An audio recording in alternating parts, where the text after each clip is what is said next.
Hi, everyone, and welcome back to the second Lowe's Foods virtual beer hunting event here at Edmund's Oast. I'm still John Dispenza. And I'm still Harrison Hickok. You may recognize us from Untapped's Drinking Socially podcast, or perhaps you've seen us in a local beer trying to decide between a hazy IPA and a hazy IPA. But today, we're going to be your hosts. That's right, Harrison. We're going to be hanging out virtually with Brandon Plyler, Advanced Cicerone from Edmund's Oast. Brandon's going to be walking us through the 5 incredible beers that came in your virtual beer hunting box. And tonight, we won't just be hunting beers. We'll actually be looking for something else, too. And no, John, I'm not talking about finding just the yogurt-covered raisins in the Lob Valley Trail mix. We're actually going to be hunting for trivia for some answers tonight. That's right. Tonight's virtual beer hunt is going to pair some thinking with your drinking. Love that. So here is the QR code. You guys shall be seeing it on the screen. All you have to do is scan this QR code with your phone, and you're going to sign in with your name and your email address. There are going to be 4 rounds. Each round's going to have 6 questions plus 1 bonus question. Each question is worth 50 points. Bonus questions are worth 100 points. And the first person to answer correctly actually gets an additional 15 points. So correct answers are the best answers. And more importantly, the prizes. There's some awesome prizes. The grand prize of this trivia contest is going to win the next beer hunting box for Westbrook Brewing free.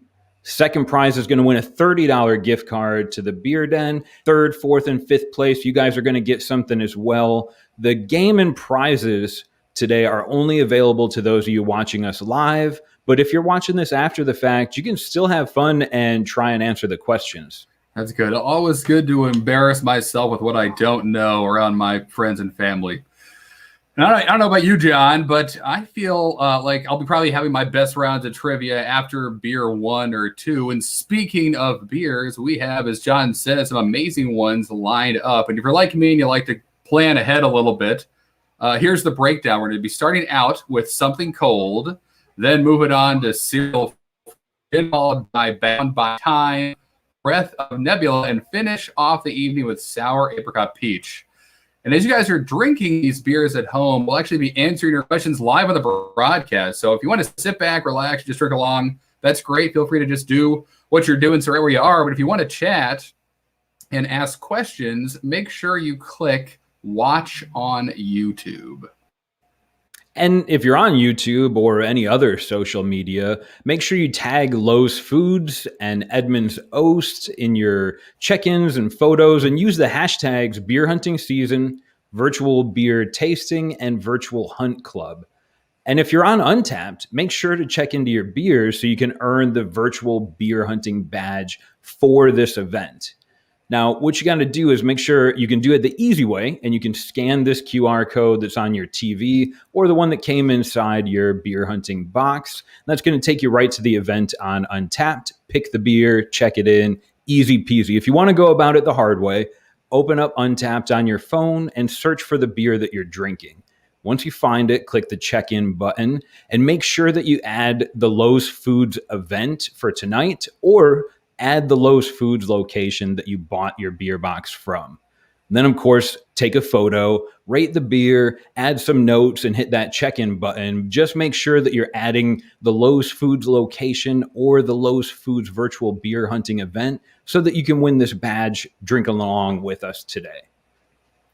Wonderful. And if you guys are enjoying yourself today, save the date for the next virtual beer hunting event on June 19th. It'll be coming to you from right up the road from Edmund's Oast, actually, at Westbrook Brewing Company. You can grab a beer box from your local Lowe's Foods Beer Den for that event starting June 5th. And I think that's probably enough from us right now. Let's head out to Edmund's Oast and give Brandon a virtual high five. Yeah. Thanks, Brandon. Hey, guys. It's nice to meet you. Yeah, you as well. This is going to be great. We're so excited for tonight. It's going to be awesome. So, this is going to be, I'm pumped to jump into these beers in a minute. But first, I know you guys want to give us a little bit of an overview of the brewery and kind of some fun things happening on your side of things. Yes, we were founded in 2017. We're here at 1505 King Street. Our initial location here in town is 1081 Morrison Drive. That's a brew pub restaurant. We started out with a 5-barrel brew pub system there that only makes beer for on-site consumption at the restaurant and consumption and some growler and crowler sales at Edmund's Oast Exchange, which is our retail sister business built next to it. Here in the big brewery, we have a 30-barrel brew house.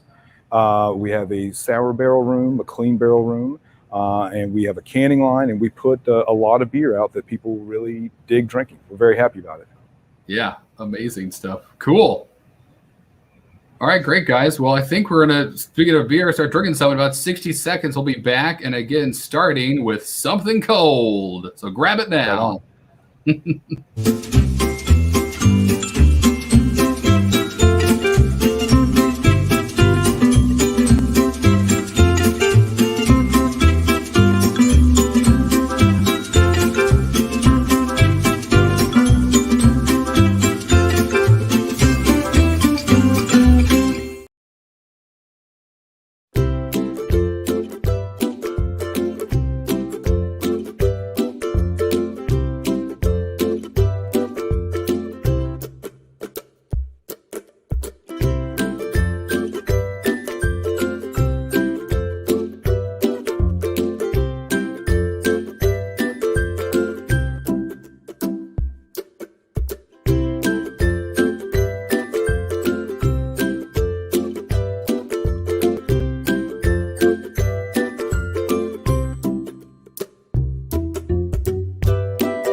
All right. Welcome back. Hey, beer in hand, many beers in hand. This is a great one to start with. I am pumped. There's the can crack. Love that. Never get tired of that sound.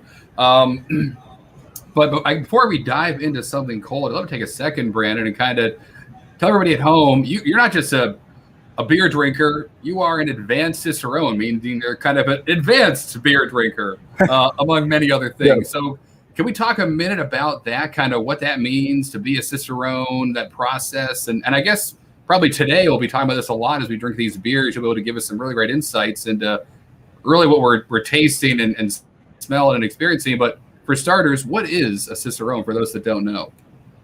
A Cicerone is tantamount to what a sommelier is to the wine world.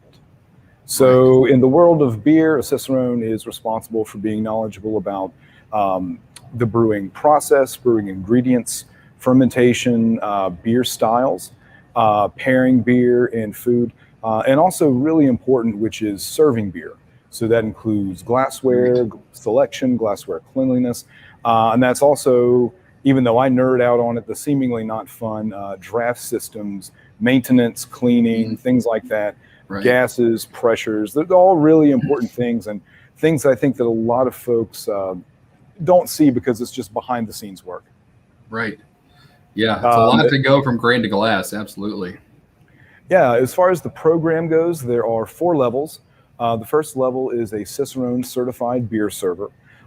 It is not an easy quiz, but it is I believe a 60-odd question quiz you take online. You get a pen and a certificate when you pass. The second level is the certified Cicerone level, which is much more intensive. And as we go along with the steps, as you go up a step, what's expected of you jumps with extremity. Right. So the second step is a 3.5-hour exam. A lot of writing, a lot of blind tasting. They videotape you demonstrating something that you know, and it's very challenging and very hard to get. The advanced level was added a few years ago as an intermediary between certified Cicerone and master Cicerone. The advanced level that I took was an 8-hour exam, 2 3.5-hour writing sessions, of constant motion writing.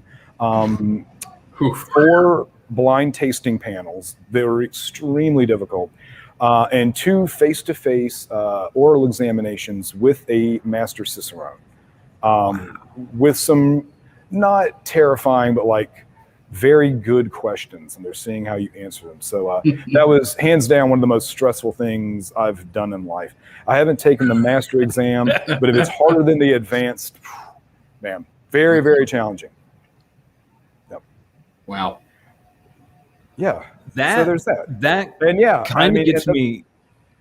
Sorry, Brandon, go ahead. Oh, I'm sorry, go for it. Well, I'm already drinking, so there's one foul on my part. But I'm really excited hearing you work through that. Drinking a beer like this, if we're all drinking something cold, would you mind kind of walking us through how you would approach that? Oh yeah, of course. So number one is always the visual, because we eat and drink with our eyes first, of course. So what I'm always looking for is, number one is foam. So do I have like a thick, nice, dense head of foam? That's a sign of a good, healthy beer. It's been well carbonated. It also means the glass is clean. I'm very into that. And those bubbles of foam, when those bubbles pop, they will release hop aroma, they will release fermentation, esters and phenols, things like that. So while you're doing this and smelling, that carbonation is helping you smell that beer better. It's giving it some life. And that's like one of the first things I look for. From something cold, also aroma. First, you're probably going to get a little bit of sort of a light citrusy kind of herbal hop thing going on. This is our 5% alcohol, kind of everybody would enjoy it, blonde ale. So this is not supposed to be hoppy like an IPA. It's really not supposed to feature big over-the-top dry hopping or anything like that. It should be nice and soft. Also, looking at the body, we don't have a filter. We don't filter any of our beers, so a light bit of like haze is kind of normal. We also get a light kind of sheen to the beer from a very small addition of oats that go into it. So when you taste the beer, you're going to get a little bit of like kind of a silky mouthfeel, and that comes from that very small addition of oats.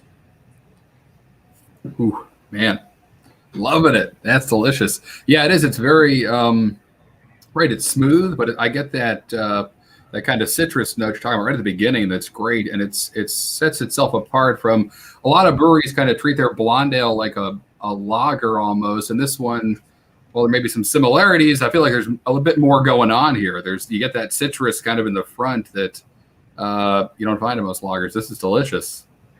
Yeah, I appreciate that. There's a lot of tweaking that's gone on with this beer over time. We no longer put hops in the boil because that's where you extract a lot of bitterness. So our hop additions for this beer and for a lot of what we do are either hop back or whirlpool additions. So those are post-boil procedures where we will add hops to get aroma and flavor, but not necessarily that kind of vegetal bitterness. And as far as the lager thing goes, I mean, yeah, we do make wonderful lagers here, but this is meant to be good for the customer. You know, there's a refrigerator on the label. The name of the beer is something cold. It is simple, no frills, like very straightforward. You know, anybody you know should enjoy this beer. I'm grateful you drew attention to the name Something Cold, which is a beer I've asked for many times. I just never knew it had its own canon name. Did you guys put a lot of thought into that? Was that intentional, or was it? I mean, it seems like a perfect fit for this. Give me something cold and just drink it. There's a couple of stories on that around in the brewery. I think who we usually give the hat to is the GM of our tap room. He basically, told Cameron, our director of brewing operations, that he was not going to run a tap room unless we had something like this on all the time, because that's what people are going to ask for. I have a more convoluted story I like to tell, but we don't certainly have time for it now. But yeah, I mean, if you're at a beer festival or you're at a function, sometimes you may have somebody who comes up and just says, I mean, we're in Charleston, so with a southern drawl, just, hey man, can you give me a cold beer? And I, being from the South, I know exactly what that person is asking me for. I know exactly what they want. And if I just am looking down the barrel of, no, man, I got 3 IPAs and an Imperial Stout, I'm probably not going to make that person very happy. True. Yeah, This beer is a crowd pleaser for sure. This is a great place to start.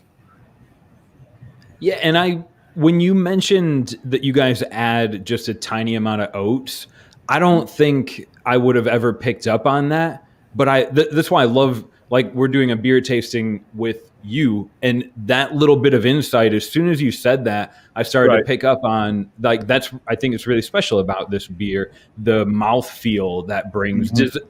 Do the oats give you problem anywhere else, or are they really just helping out with that kind of silkiness? Yeah, pretty. I mean, that's what I get out of it. I mean, I don't want to say that I'm imagining an oat taste, because it's, I mean, I think it's literally like maybe like a 50-pound bag of oats that go into a 30-barrel batch. So we're not talking about anything that would be like super noticeable, but it is usually just the oats and our 2-row base malt.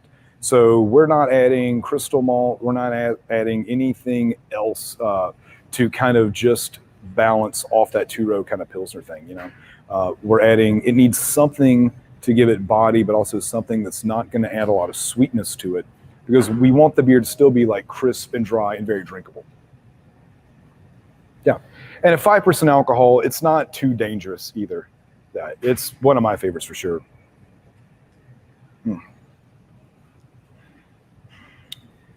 We have recently put into the market an imperial version of this beer called Something Extra Cold, which is 8% alcohol and possesses a little bit of the dangerous kind of drinkability that this beer has. So it's nice. It's nice to have at home, if that makes sense. Yeah, it's nice to have at home. Right. And speaking of home and things that happen at home, like eating, is there like a food pairings? I mean, is there a kind of your go-to? Is this in a burger, or what's the thinking there? Yeah, I mean, burger, pizza, wings. I mean, a lot of very straightforward taproom kind of stuff. I'm a big fan of light, dry, golden beers with like, hams like prosciutto, speck, things like that.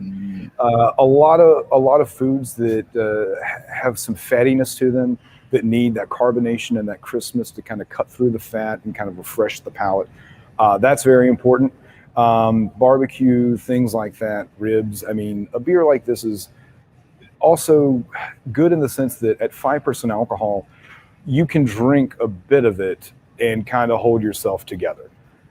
I've read a lot of articles on wine and barbecue pairing, and they're mentioning these like 15, 16% alcohol, like red Zinfandels and Shirazes to go with them. And I'm like, man, could you imagine being outside and it's 90 degrees and you're eating ribs and you have this glass of like almost fortified wine that you're drinking? Yeah, I mean, I'm gonna be out there for maybe 15, 20 minutes. I'm not a fancy barbecuer. Bring me something cold, please.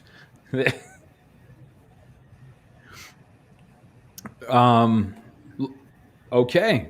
Well, it looks like we got a question, or maybe even a couple of them queued up.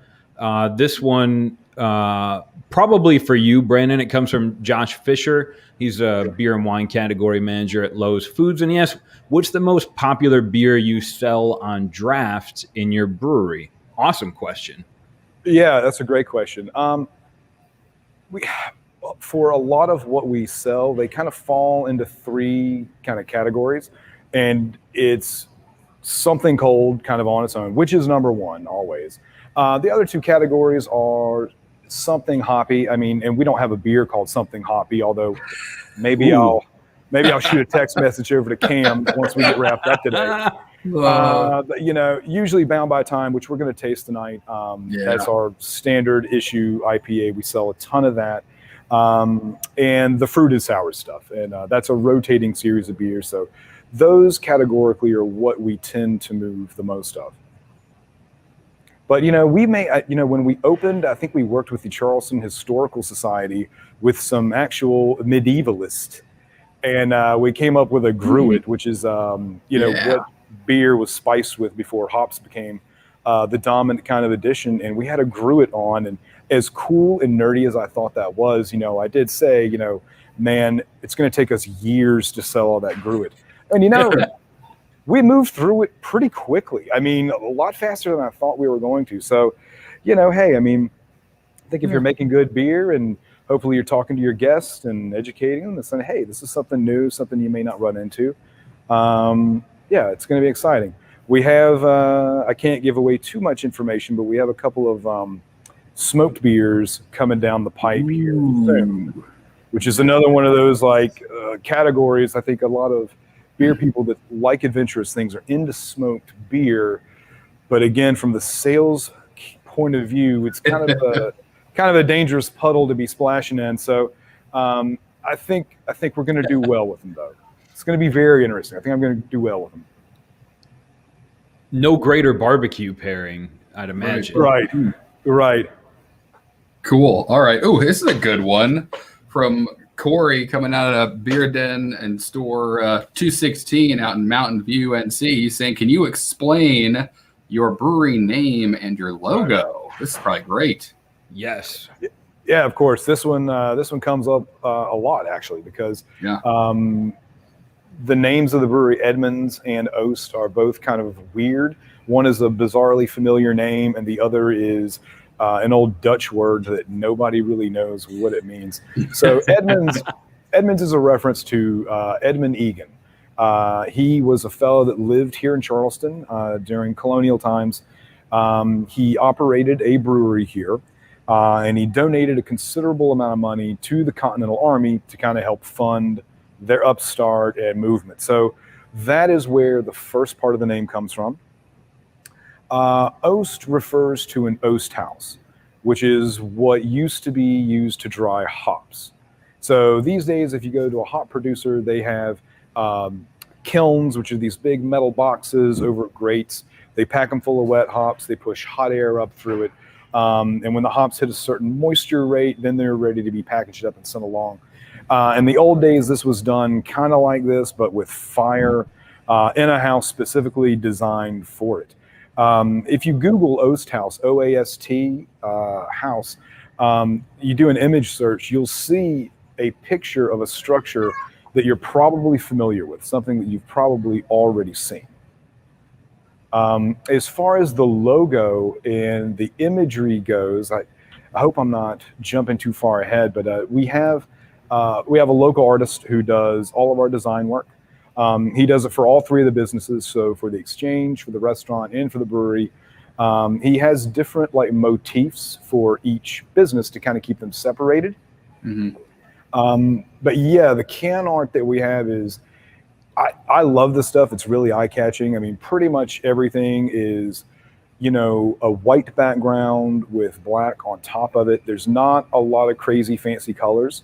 We do some fancy colored labels. The sour fruited beers have crazy colors. And the shirt that I have on now, this is a frosé inspired beer that we collaborated with a local shop here that sells a lot of frosé. So this is an oddity merchandise wise and label wise for us to have a bright kind of hot pink can. But everything else, the artwork is really nice. There's some darkness to it. There's some whimsy to it. I am not part of the Cool Kids Club that sits in on those meetings. It's actually, I think, about two people. I think it's Cam and Timmons, our director of operations. I think they kind of sit down and iron the stuff out with Blake. But yeah, some of them are just whimsical. I don't know where they come from, kind of things. Some of them are references to, I think, some D&D stuff, which I'm not totally up on. Some of it's references to old sci-fi stuff, old sci-fi horror things. Right. If I try to nail Cam down on it sometimes and understand the inspiration, I'll get one of two responses. One that is just terrifying and man, very complex and I should not have even turned down that road. Or he'll hold his hands up and just say, "Oh, there's no way to know." And I'm like, "Okay, no way to know. We'll just stick with that, and I'll try not to misspell anything on the social media later on. I love that. The things they don't tell you when you're applying for the job. We're gonna get ready for a quick break, and during this break, we're gonna take a tour of the brewery. We're gonna look at a round of trivia, and there's a cool video that we're gonna take a look at. If you're wondering what to do now that you're starting to stockpile your pint glasses, we took a trip to Lowe's Foods. One of the den masters has some really helpful hints that'll help you manage your extra pint glasses. And then when we come back, we're going to get ready to have cereal for dinner, which is another blonde ale, but this one is done with almonds, coconut, and lactose. Look out.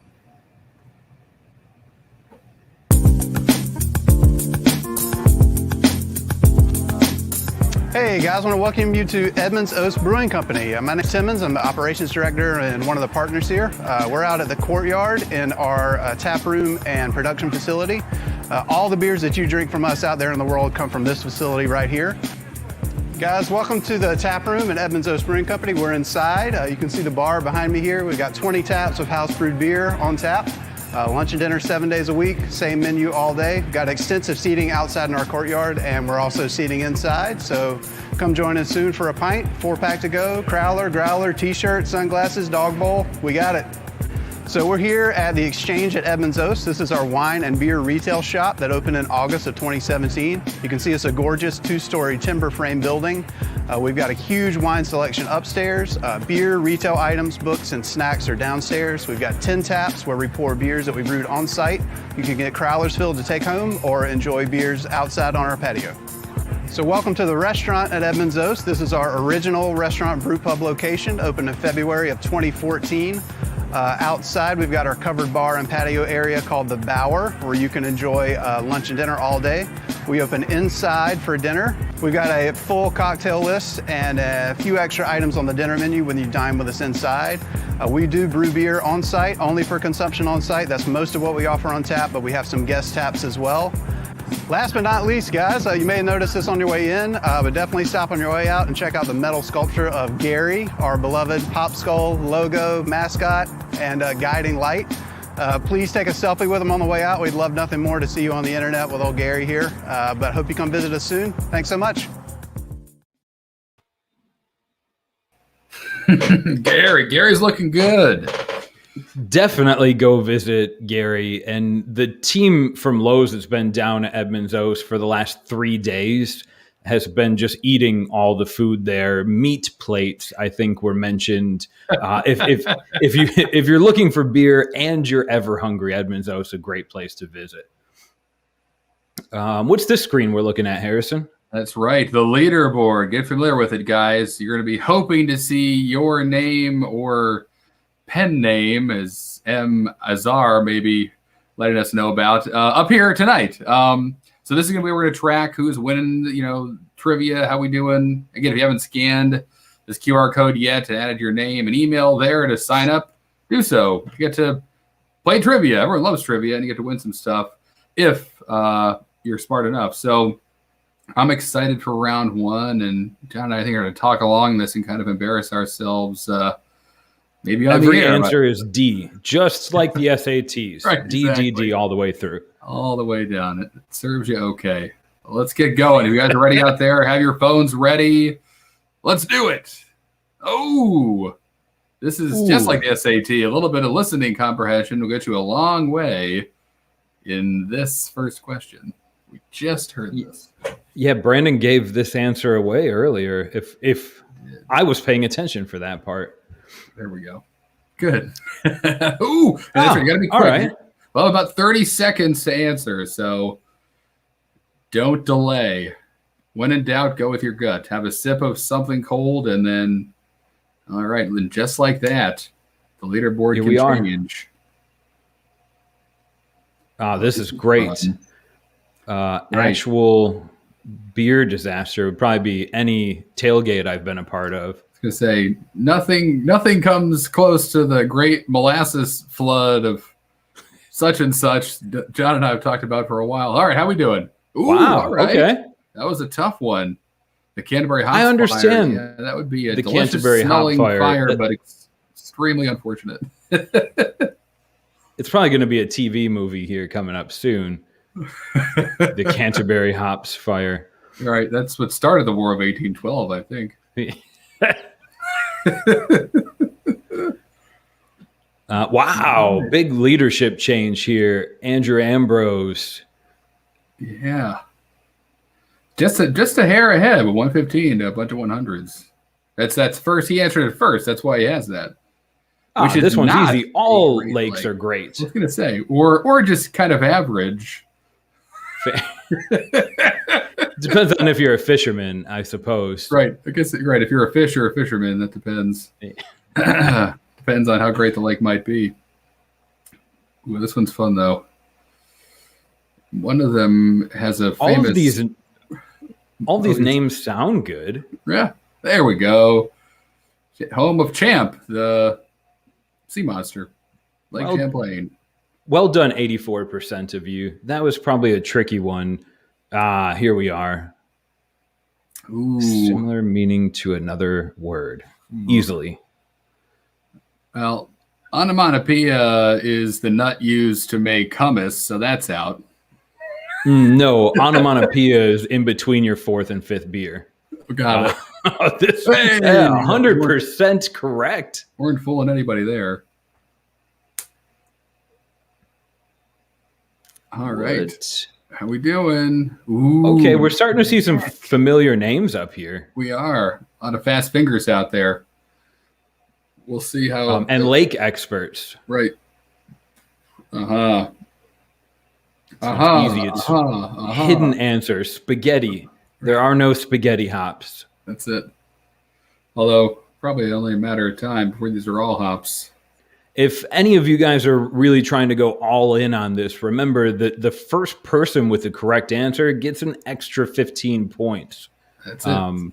Just like the SATs, it's best not even to read the question. Just right. Just jam. be done as soon as possible. Those milkshakes in the parking lot won't drink themselves. Look at this. Ooh, man. Kristen's killing it. She's kind of been in the lead the past two questions. I think this is all right here. Let me see. This sounds delicious. We've all been here. All these names sound amazing.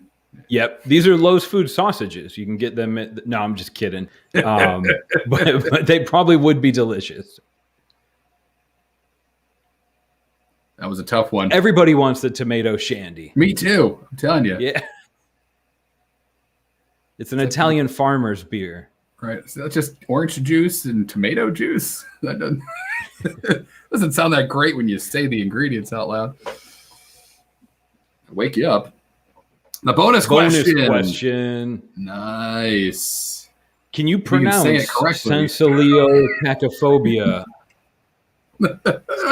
Senocelia caf. Right. You try it, Harrison. Fear of reading out loud. Yeah. Ooh, hey. We got right. a smart crowd tonight. I can't read, and most of you are way ahead of me. All right, let's do a quick recap here. So Kristen Morrison's up at the top. Ashley Kennard S. Number 2. Then M. Palco, Ken, and John rounded it out. But good stuff. John, is 430 the best you can do? Is that a perfect score with a couple bonus, perhaps first finger answers in there? Fast finger? That's pretty good. It's a tie for first place. Well, yeah, no, right? That's right. It is a tie. And we got the pint glass video coming up next, guys. So stay tuned for that, and we'll see you with some cereal for dinner after that. Hey, everyone. Jordan coming to you from the Beer Den. And I bet if you're like me, your favorite part of the new box is the pint glasses, right?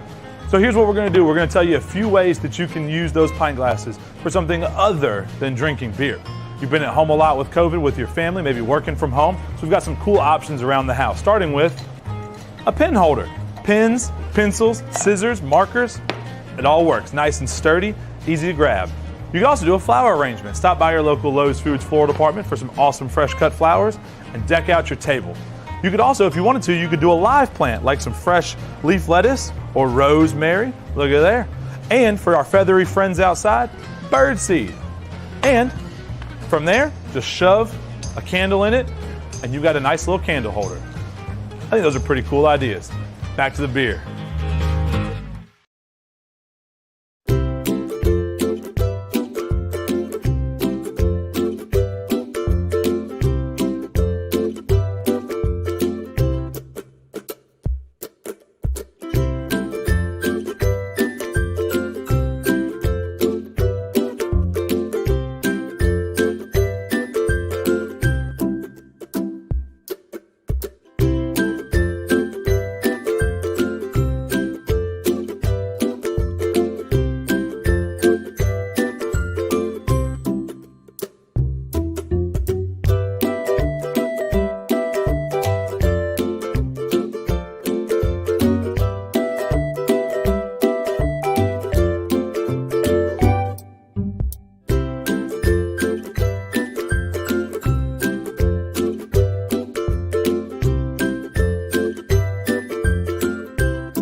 All right.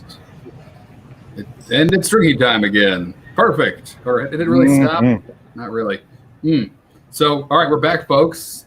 And we're enjoying, for me, second dinner, but that's not important. Cereal for dinner for everybody. This is awesome. And 13 years of probably Cicerone saw- school, and Harrison nailed it. Oh yeah, this is a really popular beer that we make. It's very labor intensive to make it. Those beers tend to go over really well with the public, whether they know it or not, or so the gripes in the brewery kind of go. Now, as far as naming beers, I can help out with this one because I named this beer, which I don't have too many of those going on, so I'm pretty happy about it. But we brewed a 5% blonde ale that we added toasted coconut, almonds, and vanilla bean to. And we added some lactose into the kettle when we boiled it. Lactose is milk sugar. And the important thing about lactose is that lactose is not fermentable by beer yeast. So what that means is when the yeast are done fermenting the beer and making alcohol and carbon dioxide, that residual sweetness will stay in the beer. So the kind of mouthfeel, the silkiness that you get from that, the residual sweetness that you get, that's where that's coming from. The coconut addition to the beer is a lot. We have different amounts, but I think in a 90 barrel batch, we're putting around 300 pounds of toasted coconut into the tank, which is a lot. It takes about an hour and a half, I think, the last time we clocked it. Almonds go in, of course, give you a nice nutty little flavor, which is fancy, and also vanilla. And I had no idea how expensive vanilla bean was until we started brewing this beer, especially on a larger scale. I think I walked into Cam's office when we began brewing it here on the production side, and he had about 3 pounds of vanilla bean from Madagascar on his desk, and he's like, "How much do you think all that's worth?" And I'm like, "I don't know, man. You know, a couple $100. I mean, how much can vanilla possibly be?" He's like, "No, dude, try like $2,500. I mean, you know, I don't want to say those are drug prices because I have no idea what drugs are costing these days. It's been many years. But anyway, it's a whole thing. But the beer's a lot of fun. You know, the idea as far as cereal for dinner is that you're a grown-up now. Beer's a grown-up beverage. If you want to go home as a grown-up and have a bowl of cereal for dinner, you can totally knock that out of the park, and you can have a good time with it. So I like the beer. I mean, I would be lying if I didn't say I might add a splash of bourbon to this every so often at home, which is a lot of fun. It's a whole thing. As far as the foam in this beer, I believe the coconut hurts our kind of head retention a little bit. But when you roll the beer around, you do get a nice clear kind of foam from it. I mean, coconut and vanilla kind of dominate the aroma. I believe we're still adding a little bit of biscuit malt to this. So just a little bit of an underlying kind of biscuity subtlety to it, to the malt palate, which is really nice.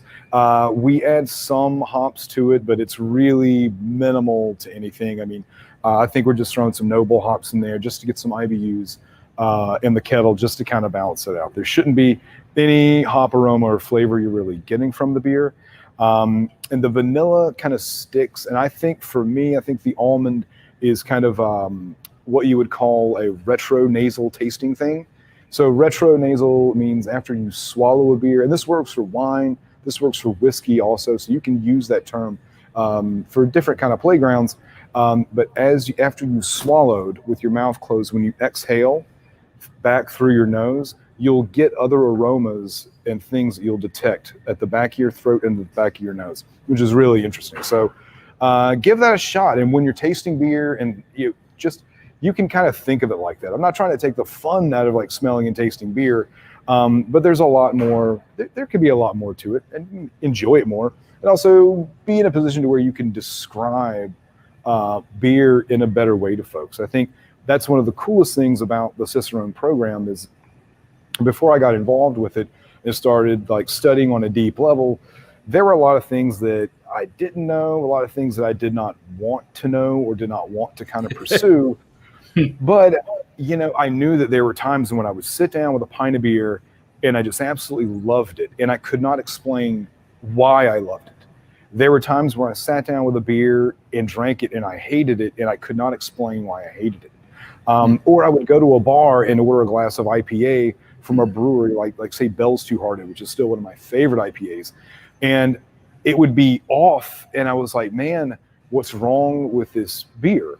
And through the Cicerone program, you kind of learn how to explain those things, how to describe what you're smelling and tasting. And also on the service side, if you go and you get your favorite beer at a bar and it smells weird or it doesn't have foam and it tastes bad, is this a brewery problem? Is this a distribution problem? Or is this a retailer, bar, restaurant, bottle shop problem on how they're storing and serving the beer? So understanding that also makes you better at either lauding something that you really like, or it makes you better at complaining and saying, hey, y'all need to get your tap lines clean because this beer is sour and buttery and it totally shouldn't be. And I've never had that from this beer from the brewery. That's hearing you explain, just hearing you talk about this beer helps me understand it as I drink it so much more. I was fortunate enough to visit Edmund's Oast 3 years ago and drink a Concord grape sour. And what I loved is the bartender that poured it for me didn't just pour me a beer and walk away. Like, he explained about the grapes and the souring and what I was going to taste, and just made it so much better of an experience to really learn about the beer as I drank it. Yeah, I'm actually very glad to hear that. That's kind of partly, well, I mean, it's my job to talk to the staff and get them trained on how to serve beer, how to talk about beer, hopefully how to talk about beer in a way that doesn't make you sound like a jerk, which is a real life thing. And I even have friends of mine. I've done some Cicerone prep classes here in Charleston, where I've had some really amazing students come in, take the class, and go pass it. And once they do pass it, I usually kind of, say, hey, let's go grab a beer and we'll talk. And I'm just like, listen, just so you know, with this title and these responsibilities, people are going to be waiting for you to ruin beer. They're going to be waiting for you to make them feel smaller for not knowing something. They're going to be waiting on you to do that, to talk down to them. I'm like, don't fall into the trap. Just pay attention. You'll always remember that before you knew something, you didn't know it. And that moving forward, I try to approach a lot of questions from the standpoint of, where was I at on my journey when I didn't know that information or I didn't have that information right? And it's like, hey, I heard the same thing. I understand where you're coming from. I used to believe the same thing, but then, I read this, and this, and I understand how you came to that conclusion. I did the same thing. But here is this dynamic of change that as long as I've been in the beer business, I still change my mind about beers and history and things like that. When I get new good information, or talk to somebody that has like a really good opinion on something. I'm like, yeah, that person's right about that, and I'm going to change my mind, and that's okay. Love it. Cool. Ooh, some questions or comments. Great question. Yes. Cassandra. Yes. Love it. The beer. Yes, cheers. Absolutely. The green, the experience. I used to have cereal out of a salad bowl back in my. Oh, good. Tecate213 is saying enjoying the vanilla. Yeah, actually, that was something that jumped out to me right away. The first sip, that vanilla really grabs you. Yeah, this would make a really good cereal if you guys ever think about expanding into the breakfast. Deconstructing. Sure, it might be the new milk in your cereal. Who knows? There we go. Trish N.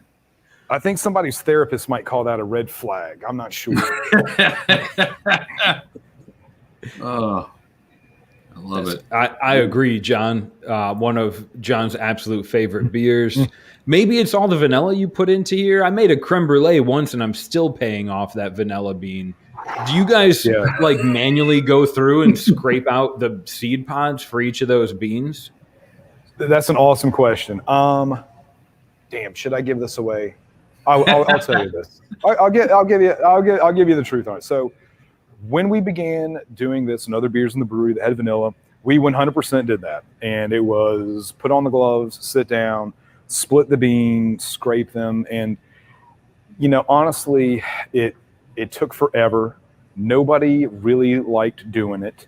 And it just tied up, like, as far as like people power, like the number of people we had to have doing that who could be doing other things in the brewery.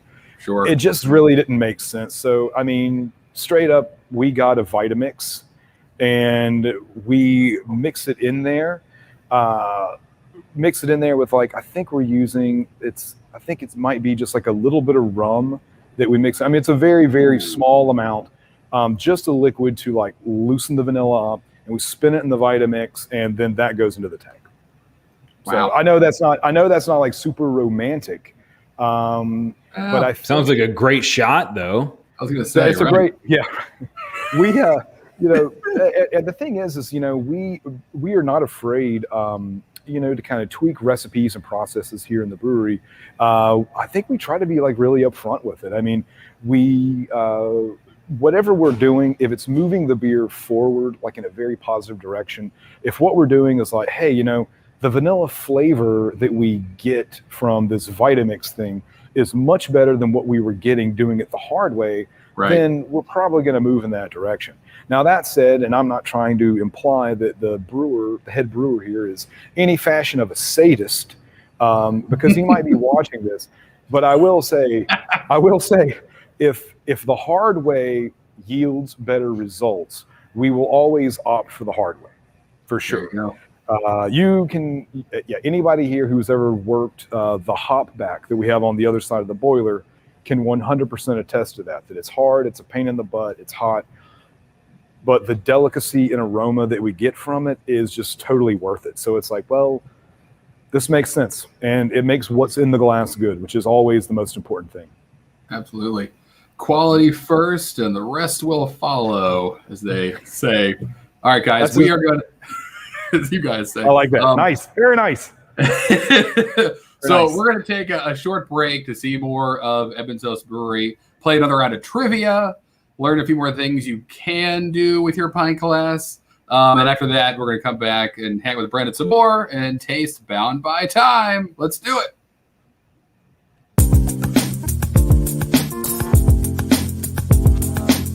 Hi, guys. My name's Cameron. I'm the brewing director here at Edmund's Oast Brewing Company, and I'm going to be giving you a personalized tour of our brewing facility and how we make the wonderful beers that we craft here at Edmund's Oast. So the beginning of the brewing process is grain.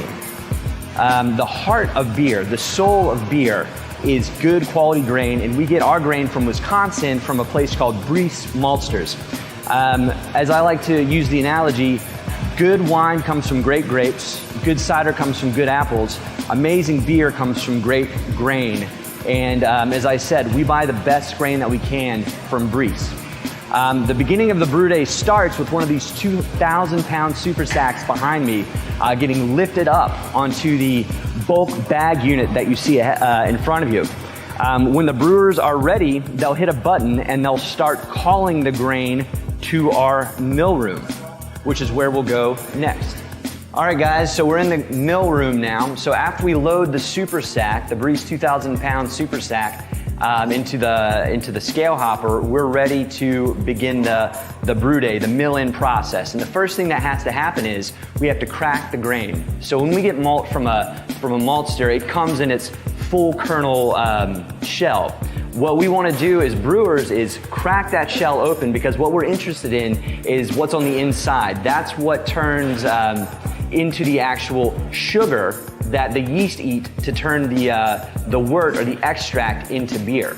So when we load the super sack, it comes in via auger into our grist hopper here, which weighs the grain before it comes down to our mill. And at about 50 pounds a minute, our grain is milled. Once the mill process is finished, another auger takes it from the bottom of the mill all the way over to our grist case. And this is where it waits for the brewers to call it onto the brew deck when they're ready to mash in. And that's where we're going next. All right, guys, here we are in front of the brew deck. This is where the magic happens, where we take the grain that you guys saw coming from those super sacks and going into that mill and turn it into beer. The entire process takes roughly 8 hours from start to finish. And when we're going full tilt, we'll put 3 batches of brew through this system in a single day. The magic really happens, though, up on the brew deck. So why don't we go take a look? All right, so here we are on the brew deck. And when we're ready to turn that grain into beer, this is where it starts. There's a process called mashing where we add grain and water, and through the magic of enzymes, pH, and temperature, the grain and the starches inside of it are slowly converted into sugar. If you can imagine a giant bowl of porridge sitting at about 150 degrees for an hour or so, that's what happens in this vessel right here. Now you might be saying to yourself, when you drink beer, you're not drinking a glass of porridge. You're drinking a nice, clear-ish, crisp beverage. To get that clarity, to get the grain out, we have to move the mash at this point to our lauter tun, which is this vessel right here. And if you can imagine a giant sieve like you would find at the beach, and then the grain and the porridge sit on top of that sieve, and very slowly we percolate the extract or the sugar water through the grain and out through the bottom and into our kettle. And that's what will eventually turn into the finished product. The kettle, as you'll see over here, is where we boil the beer. All right, so when we have that sweet sugar water, which again we call extract, or when it hits the kettle we call it wort, we want to boil it. So typically for about an hour to an hour and a half, we'll have this hot, sweet, syrupy liquid boiling in this giant vessel. A lot of times this is where we'll add hops, the flour, the bittering agent in a lot of beers, the thing that gives IPAs their signature flavor. The benefit of boiling, not only does it concentrate the wort, not only does it allow us to get a target volume that we're after, but it also sanitizes the wort. So after this point, after what we call the hot side, everything that the beer touches has to be sanitary, so the beer doesn't become contaminated with unwanted microflora. Once it's done boiling, we ship it over into a very sophisticated vessel we call the whirlpool. And all this vessel does, like a cup of tea that you might stir, shoots the beer around tangentially across the walls, and the lower pressure in the center collects all the debris that's been created during the boil. So any hops or proteins, whatever, is centered in that center mass. So when we go to move the wort into our fermentation vessels, we're getting a nice, clear product out. So after whirlpool, as I'll show you, we go through our heat exchanger and down to our cellar.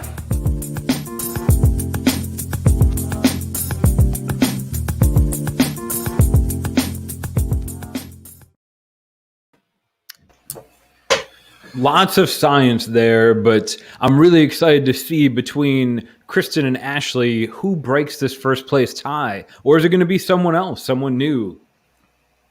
That's right.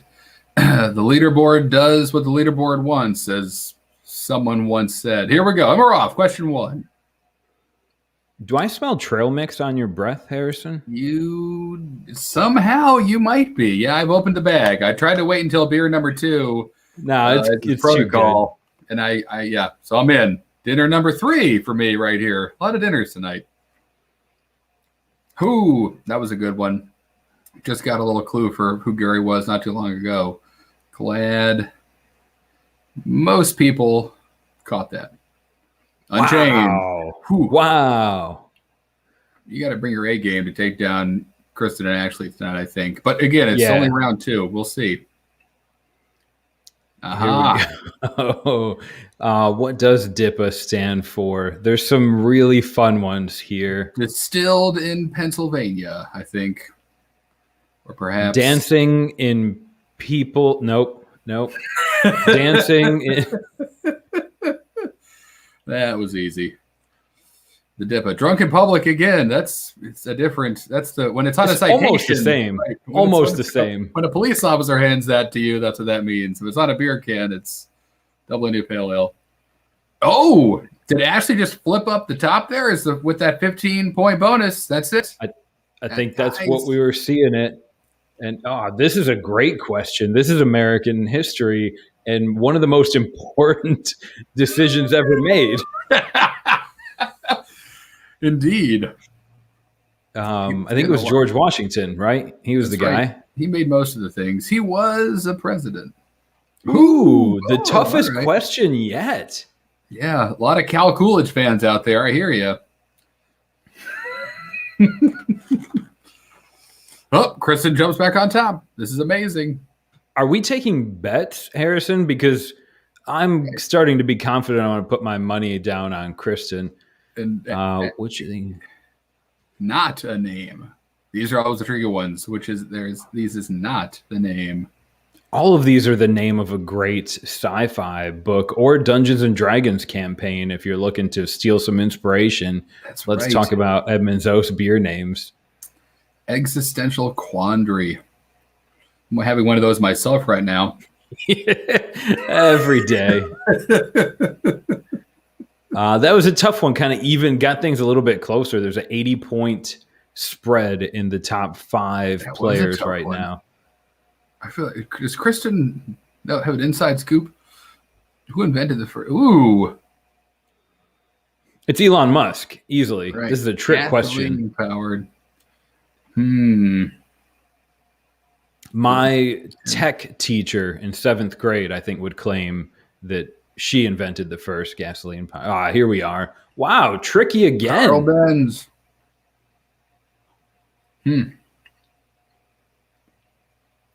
Hank Ford just a little bit late on that one. And that was a big equalizer. Wow, look at this. Getting even closer in the top 5.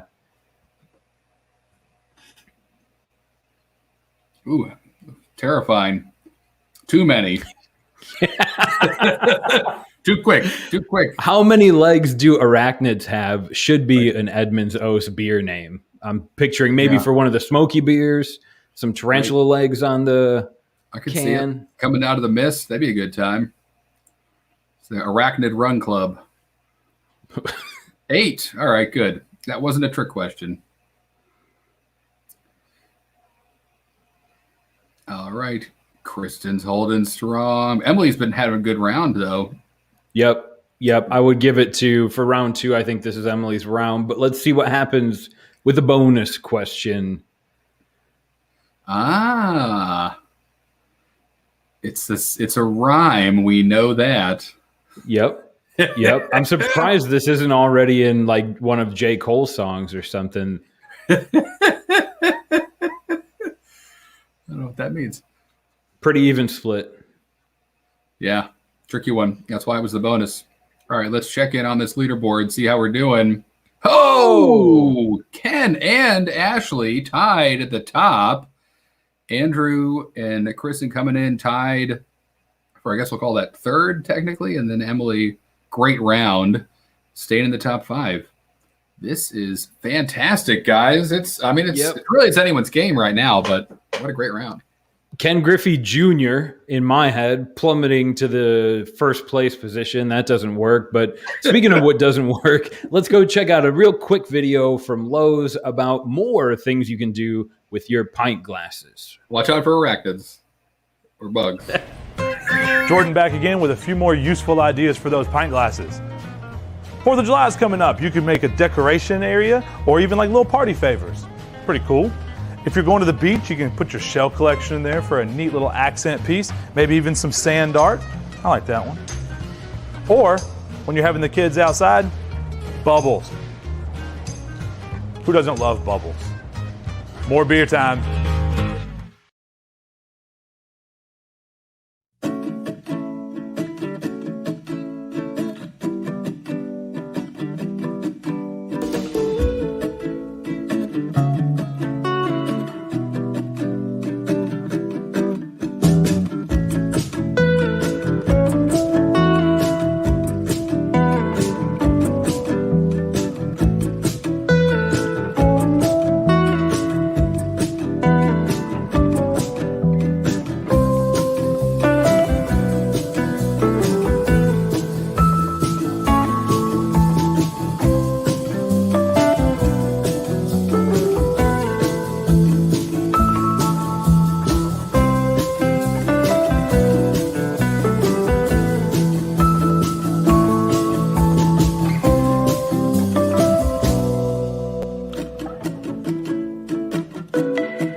Welcome back, everyone. We're here with Bound by Time, and I'm really hopeful Brandon's going to explain the name, what hop bursting is, and as a side shout out, Jordan looks like he has the most fun beer den. Like you could just drop your kids off there and do your grocery shopping. I'm sure Jordan's glad you just said that. But I love this beer. This is one of my favorite Edmund's Oast beers. The first one I had from you guys, and immediately was like, well, I need to try everything else because this is like the perfect kind of classic IPA. So we can start there, Brandon. Let's talk about this beer. What do we have in our hands? Yeah. So Bound by Time is it's a name that's kind of wrapped up in a lot of the processes of the beer. So the beer, even though it's an IPA and you should totally drink this beer fresh, there is often some like time concerns that go into production of it. So one of the major concerns that we have is dry hopping. And then there is some hop bursting that we have going on. So I mentioned earlier that we use hopback and whirlpool hop additions so that we're not really extracting a lot of hop bitterness from the hops. So for this beer, I think the only what we would call hot side hop additions would be in the whirlpool. I'm pretty sure we're still using Centennial hops in the whirlpool just to kind of lay a foundation of like that big citrusy American hop profile. And in the tank, once fermentation kind of gets going, and actually I think it might be, I don't know, I think it might be second day fermentation, we start dry hopping. So dry hopping is basically addition of hops to the beer in fermentation. We're not really looking to get a lot of bitterness or IBUs out of the hops. We're looking to just basically dissolve like the lupulin resin glands that have all of the hop oils and things that make the beer smell and taste hoppy, but not necessarily bitter. We add 5 hop varietals. We'll see if I can get these all right still. It should be Eldorado, Azaka, Mosaic, Citra, and we added, and I was very excited about this, we added about a year or two ago Cashmere hops. Oh, cool. So you should be looking for aromas. It's a pretty complex IPA. Aromas of like citrus, honeydew melon, lemon drop. The citrus is going to give you some passion fruit. The cashmere will give you this nice, soft little strawberry thing, which if you're not seeing that on the first glass, the second or third glass, it'll show up for you, I promise. It is a really interesting process. The dry hopping is aggressive and very expensive. I think it's unusual for us that this is a core item for us. And in the brewery world, core item just means this is something we have. It's not seasonal. It's not a special release beer.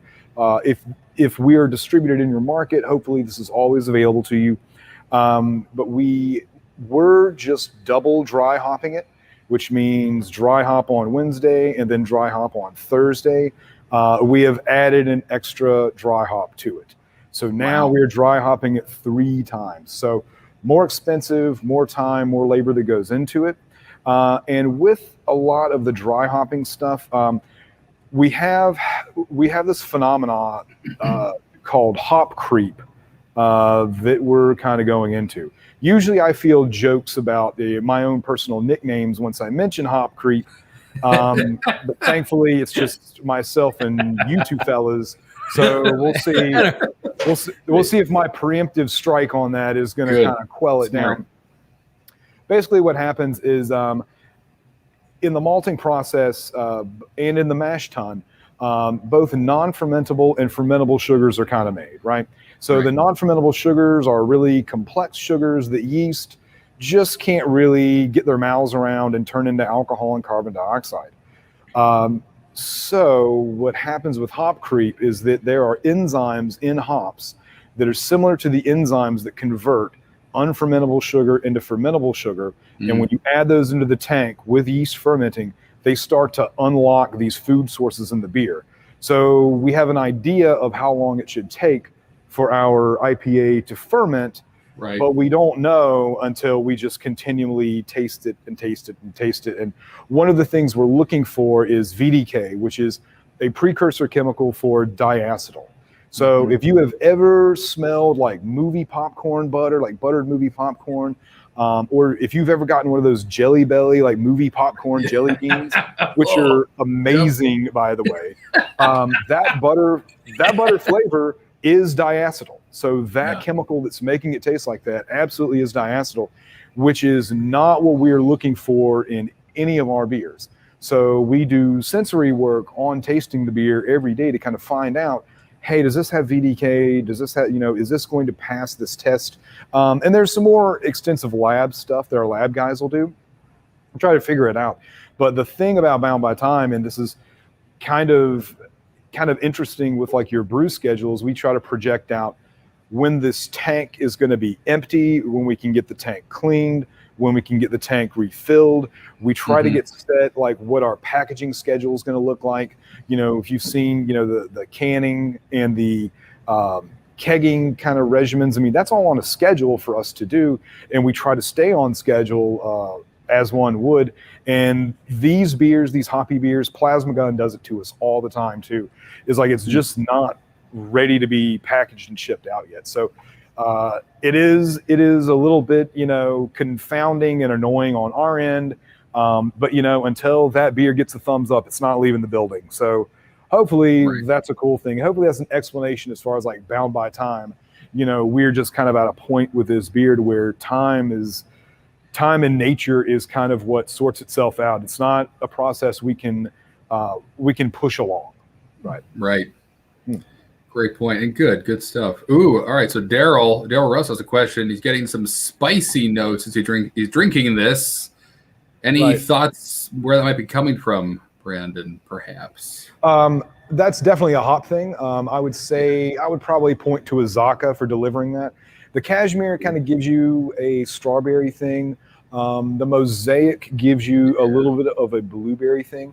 And when I say blueberry, I don't mean like blueberry syrup or blueberry candy. I mean like an actual, like crush a blueberry between your fingers and smell it. It really does have that kind of going on. Lemon drop, citrus, you'll get that from El Dorado. And somewhere in there, like I get a lot of honeydew melon, ripe cantaloupe. I get some of those things in there as well. But yeah, that should be, I would definitely say that's a hop-derived flavor and aroma. Awesome. And, or you spilled your trail mix in your beer. Right, you do that. Right. Trail mix, like I am. Let's see, Trish N has a question. Is there a story behind the time on the clock? Ooh. Good question. You know what? Someone It's a great question. Yeah, I have no idea. In fact, I'm going to ask now. The next time I see Cam, I'll bug him. I don't know if he knows or not. I mean, that might have been something clever that the guy that does our art kind of worked in there. But yeah, Right. 10:10 is the time. 10, And great. I'm not really sure. That's an excellent question, actually. See, I'll get to learn something new. That's fantastic. This is how the third Book of Secrets movie starts, where it's right. Nick Cage is going to Where's jump Nicolas in. Cage?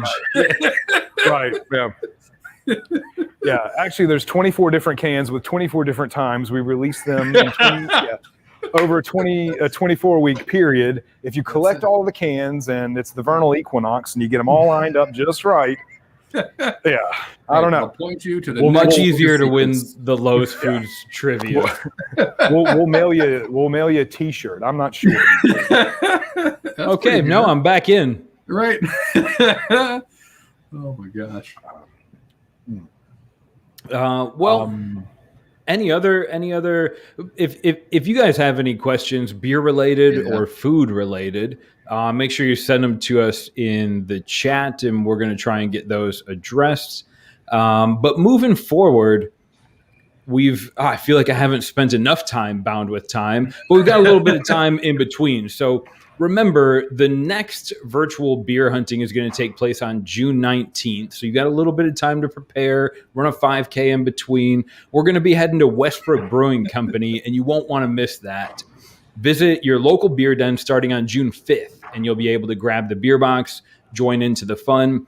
But for now, stick around, because when we get back, we're staying in IPA land, but we're heading up to New England for a little out of this world, maybe breath of Nebula. And coming up, we've got some videos and a little bit more trivia.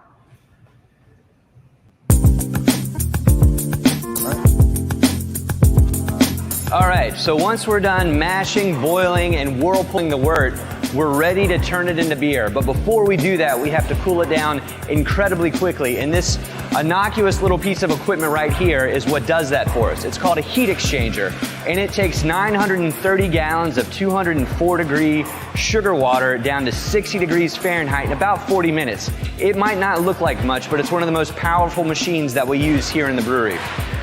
Once we've shot the hot wort through this heat exchanger, we transfer it into one of our fermenters. And so one of the sayings that brewers like to tout about is, we don't actually make beer, we make yeast food. Yeast is what turns the sugar water into beer. And where it happens is one of these large conical vessels we call fermenters.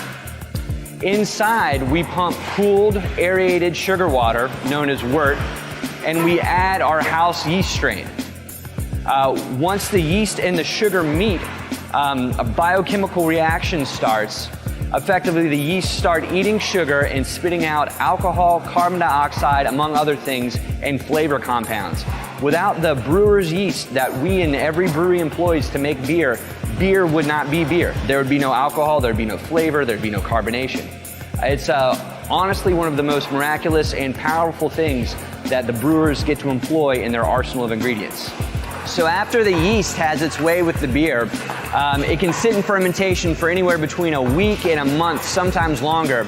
And when it's ready, and only when it's ready, we ship it over into one of our packaging tanks known as bright tanks. It's here that we give it an additional boost of carbonation to give it that nice spritzy mouthfeel and that nice foam cap when you pour the beer. And it's from here that we package the beer. So as you can see, we package the beer in two different forms. First, we keg. This is probably, I would say, a quarter of our packaging output. What it entails is, as you can see, literally just taking the cold, carbonated, finished beer and piping it into a myriad of kegging vessels. Now, the other option, and arguably the most popular option for packaging, is canning. So, as you can see here, we have a long Lincan 30 canning line from ABE. We run about 10 hours a day. Generally speaking, we can put out about 50,000 cans a week currently. Our trained packaging operators, canning operators, Watch every single can as it comes down the line. Generally speaking, we can package about a case every minute. So if you want to do the math, you can figure out how long our canning line guys have to stay on the line to package all that beer that makes its way around to all of the lows that you find and enjoy. All right, guys, so sometimes, or I should say, once we're done canning and kegging, we have to put the beer somewhere. This is our cold room, or our cold box as we call it, and we store the beer as cold as we can to keep it as fresh as we can before it gets to you, the consumer. The ebb and flow of this room can be quite dramatic as pallets of cans and pallets of kegs are stacked and unstacked and loaded on trucks for distribution throughout the Southeast. Sometimes we don't can or keg the beer that we make. And when that happens, we pipe it over into what we refer to as our sour barrel room. The reason this room's special is that we have to quarantine it from the rest of the brewery because we employ bacteria and yeast that, if let loose in the brewery at large, would turn all of our beers sour. So typically what we'll do is, if we have a batch of beer that we want to bring over here, we'll pipe it over and then fill one or more of these barrels with it. Once in barrel, we'll add a whole host of different microflora that will allow the beer to express a range of flavors unachievable any other way, from pineapple to horse blanket or different levels of acidity. On top of that, the oak itself becomes an ingredient at this point. So vanilla, coconut, toast, caramel, a myriad of flavors can be manifest in the beer once it sits in this room for anywhere between a year to 3 years. Once the beer is at a place where we like it, we'll take different barrels with our sensory team and blend different components together until we get a whole that's hopefully greater than its parts. All right, guys, so that's the tour of Edmund's Oast. I hope you had as much fun as I did giving you guys the tour. Hopefully this makes you want to drink our beer in the future, and it gives you a little peek behind the curtain about how the magic is made here. Magic indeed. Man, that was great. All right, quick, let's check out this leaderboard. What we got? Kensel at the top, Ashley, Andrew, Kristen, and Emily. Let the games begin. This is round 3 of 4, folks. So keep the pedal to the metal. Let's not slow down now. Another metaphor. And we're off.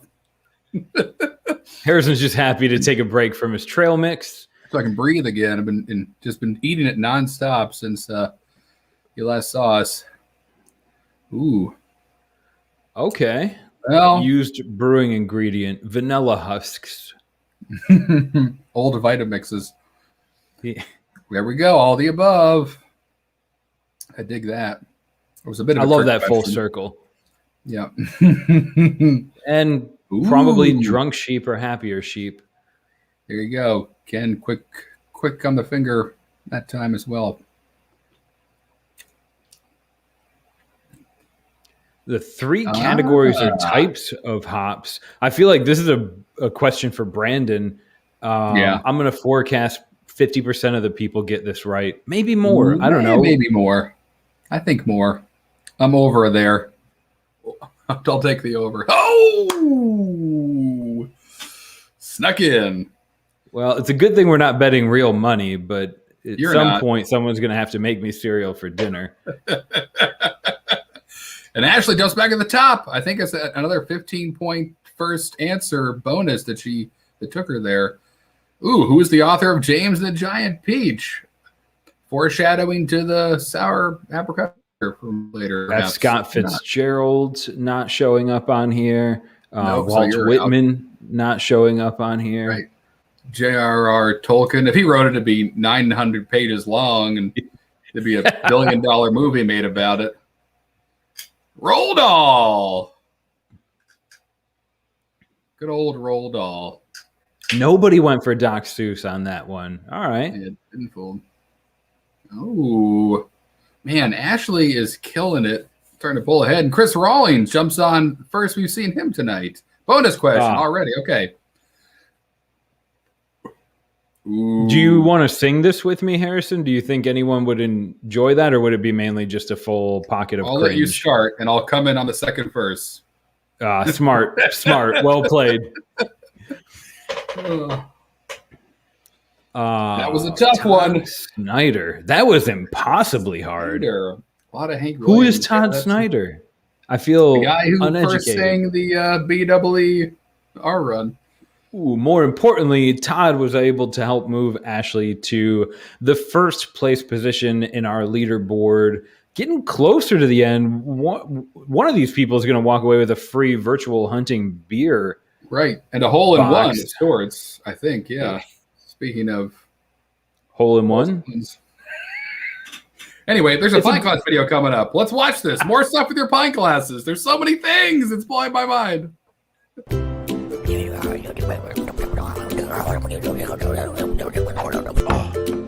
Got him. Here's a few more cool uses for these pint glasses. Beer goggles, hearing aids, antennas, and even a cool hat. Pint glass putting practice.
There's the beer. Welcome back, everyone, and great job on trivia. Even those of you who hasn't made it in the top 5, you're playing in the ranks of me, Hop Creep, and my friend Harrison here. But we're back, and we've got an open can of Breath of Nebula, which sounds really spacey. I'm excited to talk about this beer. We just drank Bound by Time. That's been checked in on Untappd over 25,000 times.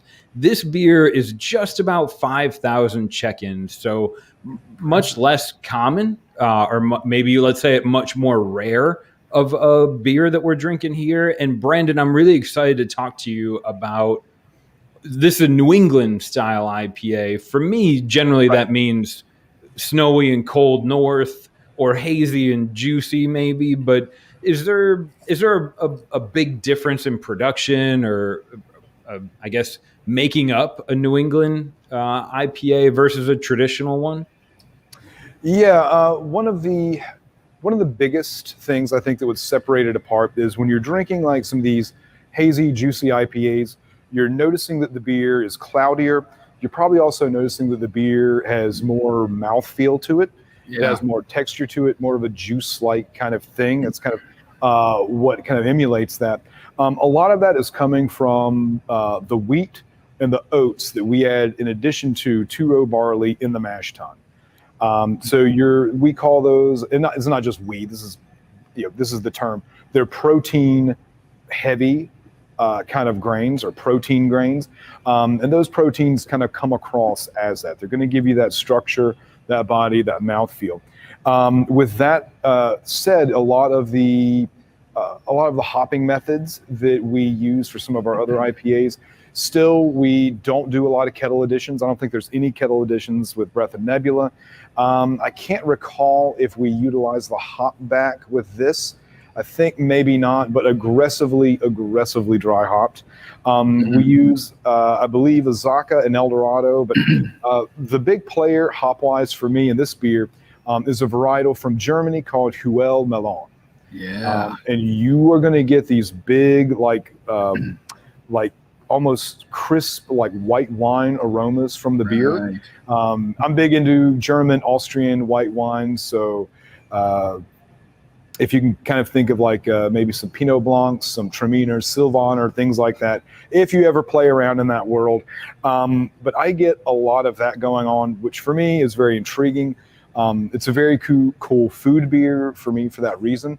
I'm really into pairing this with cheese. So the full body and kind of the sweetness from this, if you think about like maybe a Parmigiano Reggiano, ricotta salata, something like that. Like a Velveeta. Dude, Velveeta, 100%. 100%. Listen, a cold 4-pack of Breath of Nebula, you'll wake up me in the morning on the couch, cheese wrappers, Kraft all around. Yes. Oh, that's awesome. I love that. Yeah, cheese and beer, sign me up. You're very right to what was I going to say? Actually, I got distracted by this awesome question that I really want to answer. And it's from Emily, who's proven her trivia prowess. Right. This is a great question. I'm going to leave it 100% up to you, Brandon. What's with all the head in your pouring?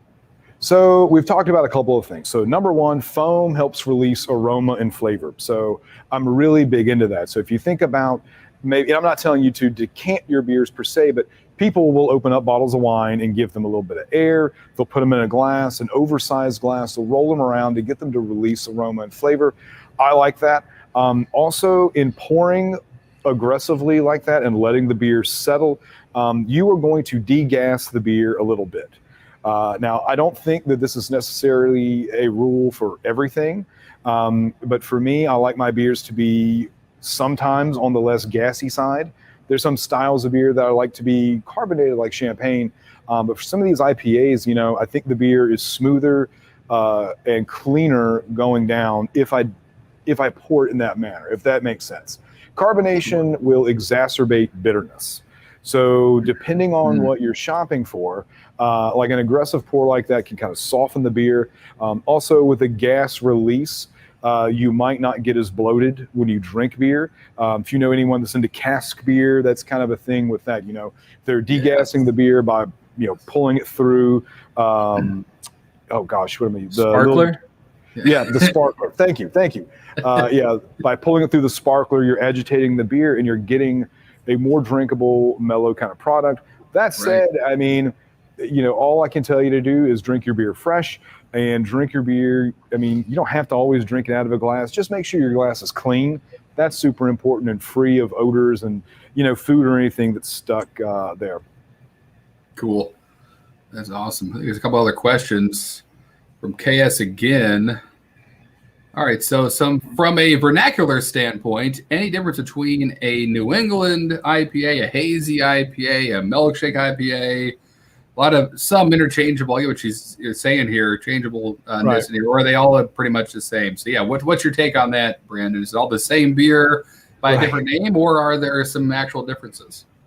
It gets to be interesting because beer is not as like delineated as like say wine is, where you would say what grape this wine is made from. You would say this is the geographic region and the country where this is made.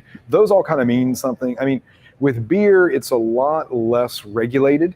I mean, the name that you give a beer is demonstrating to the customer, hopefully, what a reasonable expectation of what they're going to have once they open that beer up and put it into a glass. I'm fond of saying that beers are like kids. If you make them, you get to name them. So you can kind of follow that. The New England IPA thing, as I've always understood it, is an allusion back to The Alchemist, to Eddie Topper, who did this really extraordinarily dry hopped IPA. The first cans of it that came out said, "Don't drink in a glass, drink it out of the can," which, the first thing I'm going to do is drink half the beer out of the can and then put the other half into a glass to see what that's all about. And at the time, aesthetically, that was not a good looking IPA. Right. That said, as we move forward, that has changed completely. And in doing the social media for the brewery, I can tell you the hazier the beer is, usually the better it'll kind of be received by folks who are really into the style. I would say New England IPA and hazy IPA are pretty similar to each other. There's not a law concerning what you can call it or not. I would say those are nearly interchangeable terms. The milkshake IPA, generally speaking, implies the addition of lactose, usually the addition of vanilla, and it could be a fruited milkshake IPA also. So usually 1 to 3 of those elements are added to that beer to be called a milkshake IPA. That said, if you're into the Cicerone stuff and you're looking at like all the BJCP guidelines, I believe hazy juicy IPA was added. I know it was added by the Brewers Association, but like milkshake IPA, to my knowledge, I haven't seen that as a formal style category. But like with anything, that really could just be a matter of time. If enough of them get made, the style hangs around long enough, becomes a thing. Yeah, they may add it. Cool.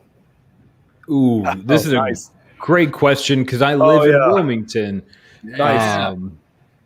Any thoughts on doing another collab with Flying Machine? I think you guys just did, didn't you? Yeah. Well, we just released, rebrewed and released Thundersheep, a New England IPA that we brewed with them. I believe that was the first collab beer we did with Wilmington. I think Thundersheep was the second one. Oh, I'm sorry. Pillow Fort was the second collaboration we did with those guys. Their head brewer, who's one of my best buddies and really close with everybody at the brewery, Carl, who's a wonderful human being. Carl, really short shorts. Really short shorts, beard, super, bro beans, bro sauce, wonderful human being.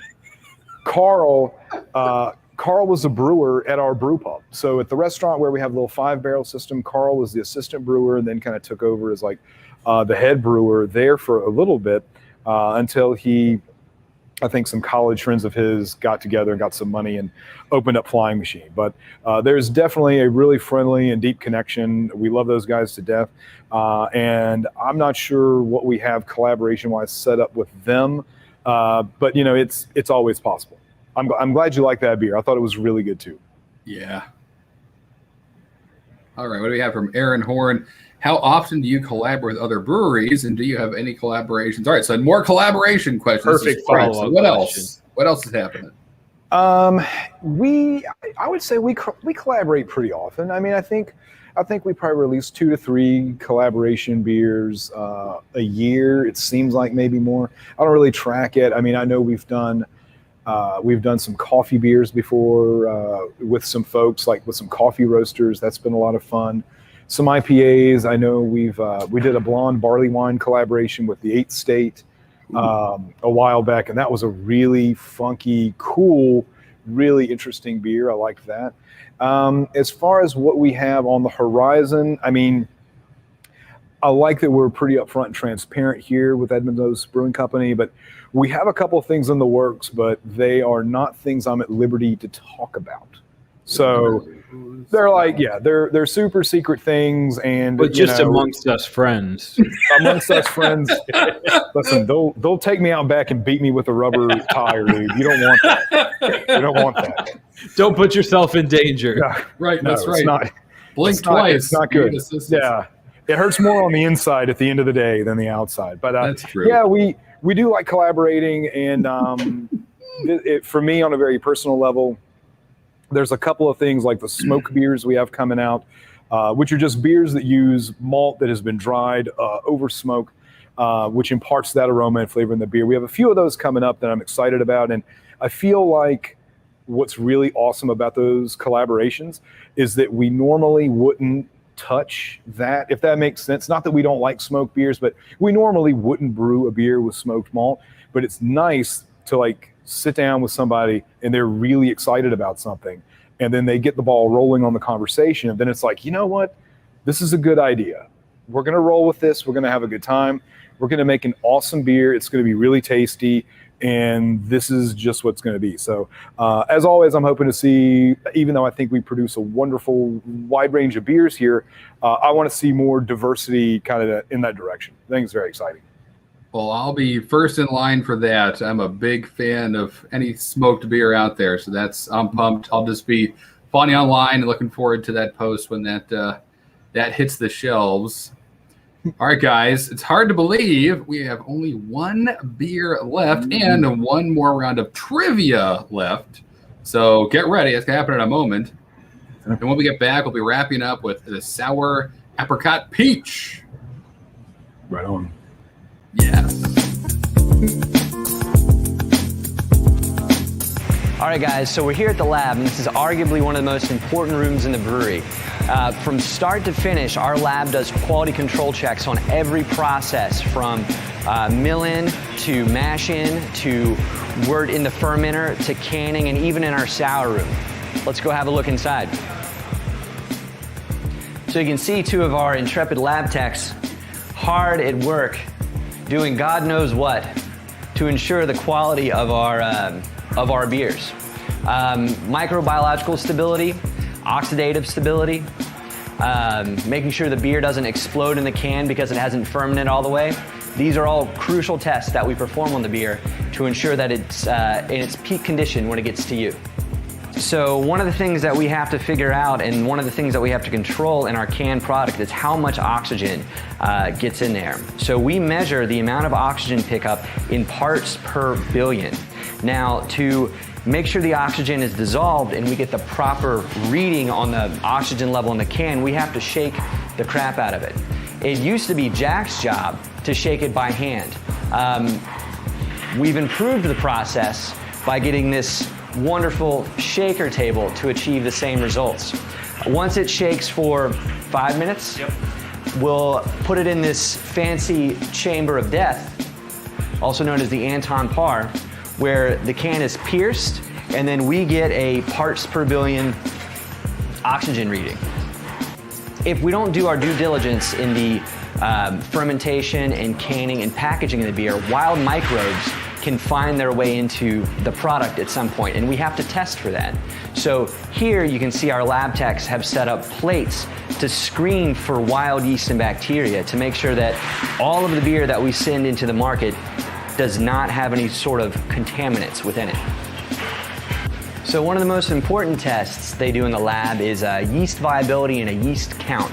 Effectively, what they're looking for is a healthy yeast slurry so that we can repitch it into subsequent beers. If the yeast health fails, then the beer that the yeast is put into will also fail. So a big part of our lab tech's job is yeast wrangling. And as you can see here on the screen, they have a picture up of our house yeast strain that they're counting, and will soon check to make sure it's healthy and ready to go for the next batch. So one of the most important things that we can find out about a beer when it's fermenting is when it's done. So what the lab techs do is they'll bring wort samples or beer samples into the lab and then agitate them constantly in the presence of yeast to see where the fermentation will stop. They effectively force the beer to ferment down to its lowest possible point, and then we compare that to what's in the tank to make sure the beer is finished. So hopefully, as you guys can see, the lab is one of the most important rooms in the brewery, and it's the work that's done here that ensures the highest quality and highest flavor quality of the beer that we can produce.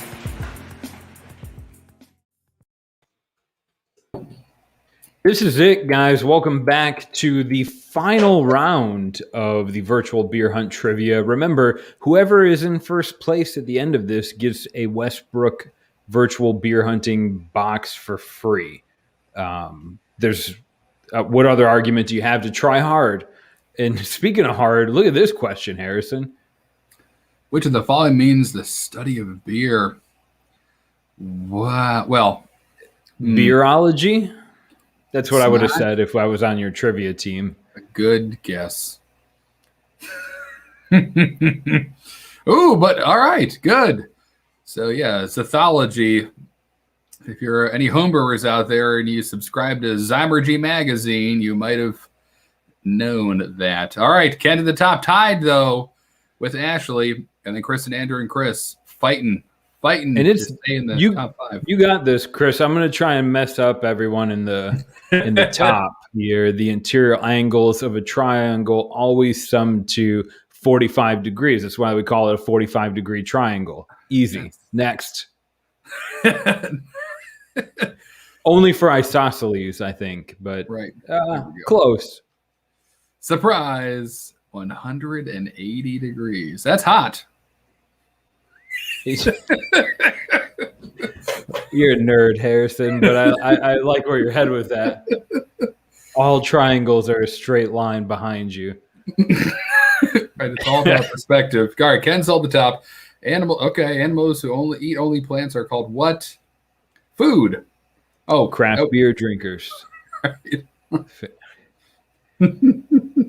This takes me back to like eighth, ninth grade, like science class. Yes. Heyo, herbivores. Yep. For those of you that said omnivores, I can relate with You're that. half right. Ken and Ashley still tied. Ken and Ashley. Are we going to get a tiebreak, or is it going to be like a duel?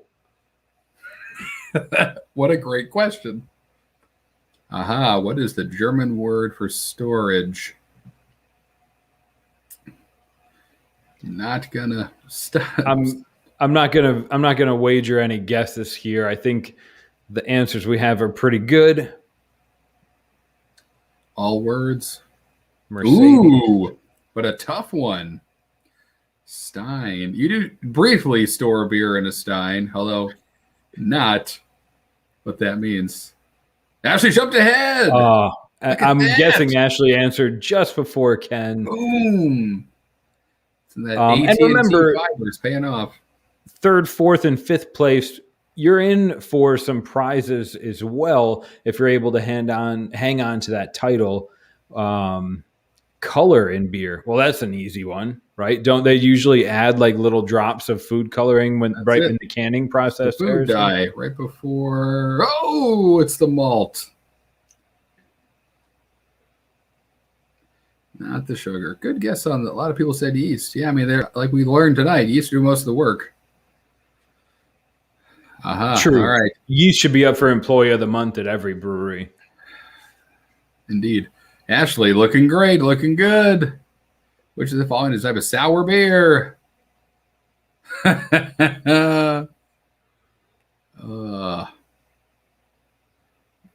We'll probably live to see some of the other answers become actual beer styles, but for now, there is only one correct answer. And it is the Goza, which we enjoyed last time around with no my first Goza was at Lowe's Foods. Like they do the Thirsty Thursdays, and I had a Goza there on tap in Wilmington for really cheap. And it was also my second and third Goza as well. And I hear that Thirsty Thursdays are coming back starting next week.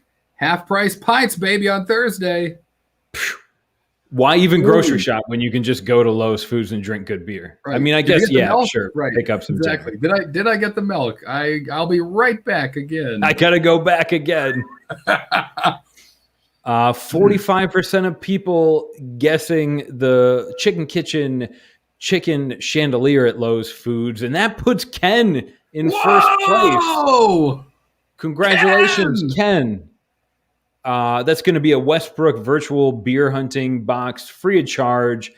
Ashley for second place, a $30 gift card to the Beer Den. Third, fourth, and fifth place as well. You guys are getting some good stuff. And I see Corey jumps back up into fifth place. What a shakeup to finish this. Man. No bets, no losers, but we do have some winners.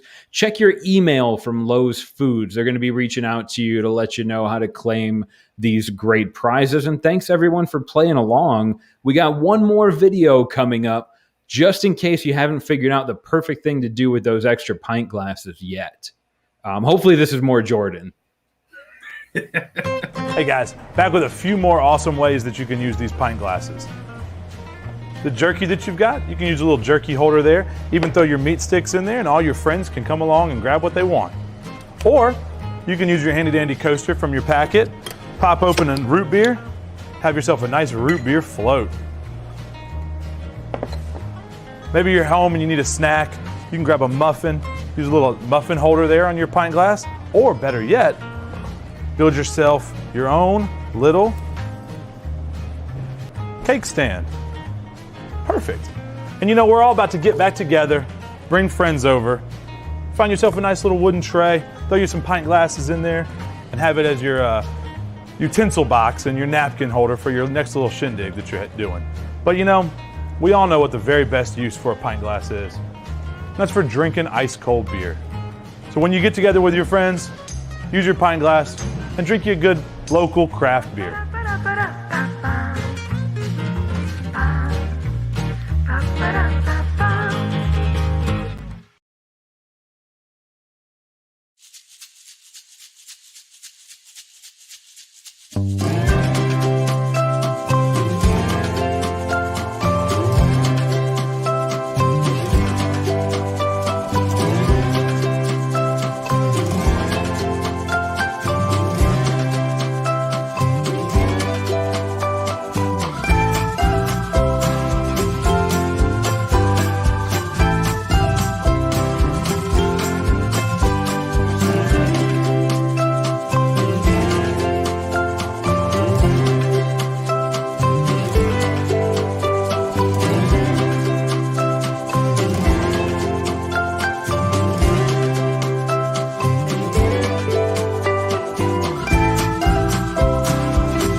All right. Thank you, Jordan, for those wonderful insights. And congrats to all the winners of trivia. That was a blast. We're back, and we're drinking more beer. This one, I think it's fair to say, perhaps for some people, the most surprising, the most different of all the beers we're enjoying tonight, sour apricot peach. You know, my grandmother always used to say there are more than one way to skin a cat, and she had a lot of experience. I haven't seen cats in her neighborhood in like 30 years. I've heard that the same has been said about sour beers and kind of making a beer sour, if you will. So with that weird segue, Brandon, let's talk about this beer, kind of what we're tasting, and also like the elephant in the room, why it's so sour. What's going on happened? And delicious. I'm still getting over the trauma of that cat comment you opened up with, so you're gonna have to. It's fine. It's fine. You can add booze to this too if you want. I'll explain that.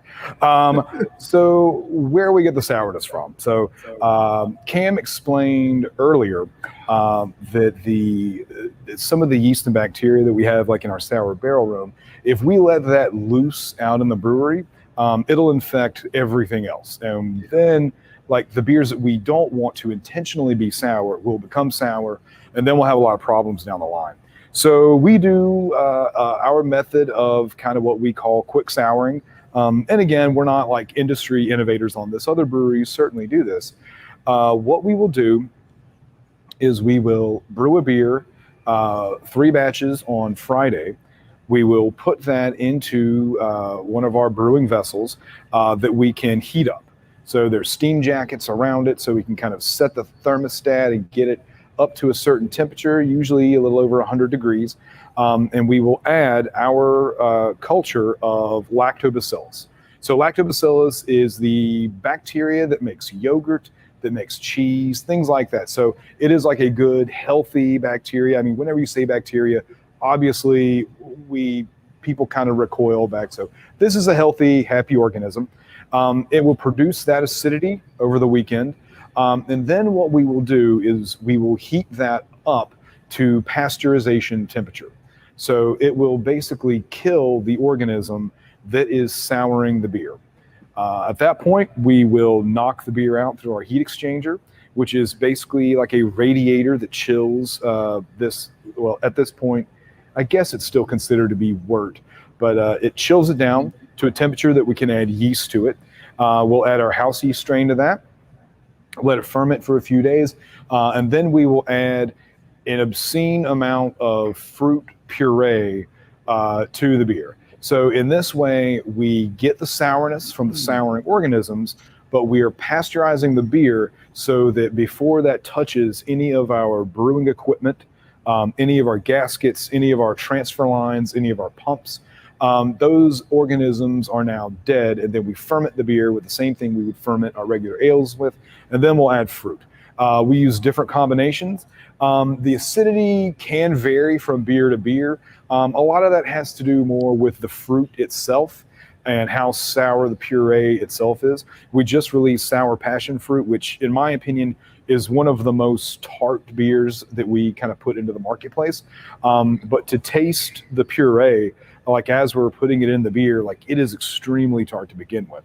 The one we have here is apricot peach. This is actually the first fruited American sour ale that we brewed here in this brewery. It's still one of my favorites. I love the beer on its own. I mean, you should be getting like a just bright, I mean, especially right now, the apricot is coming through in a really, really strong way, and the peach is just kind of on the back end.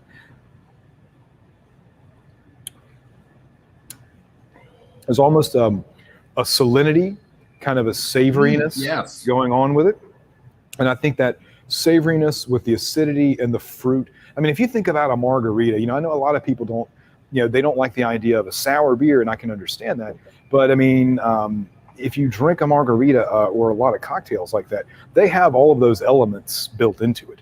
The sweet, the savory, the fruit, the tartness. In fact, with this beer, I'm definitely prone to maybe throwing a little bit of tequila in it. Okay. If you want to kind of relax, if you're a little more adventurous, mezcal. If you don't mind, if you're into the smoky thing, if you grill out, one of the things when I started grilling out, I got into is I would take, throw a pork chop on the grill and then cut a few peaches in half, pit them in just, olive oil and rosemary and put them right on the grate next to the pork. And it's shocking how well that stone fruit picks up that smoke from the grill. Right. And they're really complementary flavors if you kind of think about it. So I guess what I'm saying, and in many ways, I'm a purist with a lot of beer stuff, but in many ways also, I mean, you should totally have fun with what you're drinking. You should experiment around, have a good time with it, experiment with different food and beer combinations. I've rarely run into a beer and food combo that was just an absolute train wreck. And, it just wouldn't work under any circumstances. I've run into a lot of wine and food pairings that were that, and they don't work at all, and it should never have been recommended. Maybe the person that recommended it never even tried it in the first place. I'm not sure. Right. I know. I love that about beer. All right, cool. We got a couple questions. Let me see. Coming from Jordan, Den-master on Robin Hood Road in Winston-Salem. So I have a beer bucket list of breweries I went to visit, experience I hope to have. What are a couple of the items on your beer bucket list, Brandon? Yeah, so obviously you work at a great brewery, a world-class one, but I'm sure there's, as a Cicerone, kind of things you may want to experience in the great world of beer. Sure. I mean, obviously I love our beers that we make here, but I also drink our beers all the time, and there's a lot of other stuff out there. Things on the list that I would love to do. One is going to London and going to the Fuller Smith Turner Brewery and drinking like Fuller's Chiswick Bitter on cask, which is a thing. Going to the Dove, which is Michael Jackson, the beer writer, not the thriller. Going to Michael Jackson's old local and drinking a beer there. That's a big thing on the list. I don't think they do tours at Sam Smith, but man, I would send that email.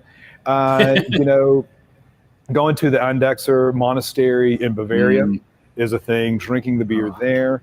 I'm not an Oktoberfest guy. I really have no desire to go to Oktoberfest. It's a lot of people.